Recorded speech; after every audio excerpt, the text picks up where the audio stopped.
7:30, ঠিক আছে। এই ধূপগুড়ি থেকে রিটার্ন করলাম, আসার পথে আমাদের শিলিগুড়ি যাবার মাল পেলাম, মানে লোড করেছি আমি ডাব। এখন সেও তো পুরো ওয়েস্ট বেঙ্গল জুড়ে, ভারত জুড়ে যেভাবে গরম পড়ছে না, এখন ডাবের চাহিদাটা প্রচুর। তো জলপাইগুড়ি ধূপগুড়ি থেকে এখন ডাব নিয়ে যাচ্ছি শিলিগুড়িতে। শিলিগুড়ির তোমার সেন্ট্রাল মার্কেটের রেগুলার মার্কেট যেটা বলো, সেই পথে উঠে চলছি। তো পার্টি বললো যে একটু তাড়াতাড়ি করলে ভালো হয়, একটু তাড়াতাড়ি ট্রেনে আসো। তো গাড়িতে ফুল লোড দিয়েছি, প্রায় 800 পিস ডাব লোড করেছি, প্রায় সামথিং অ্যারাউন্ড 1 টন থেকে মানে 1200 কিলো মতন হবে, ঠিক আছে।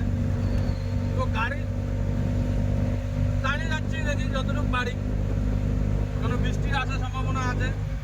চেক করো গাড়িতে ডাবল লোড হয়ে আছে।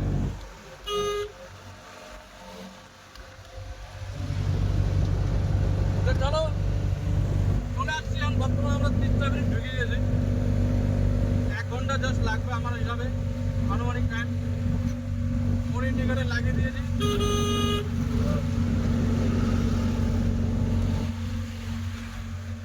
আমার পিক আপ বাইরে আমার ড্রাইভাররা সবাই রকেট মন্ডি দেয়, কিন্তু টাটা এজেন্সি আমরা রকেট মন্ডি দিতে পারবো না, যেহেতু পিক আপ নেই।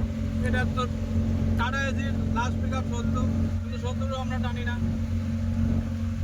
চেক করো গাইস, প্লিজ স্টাবলিশ।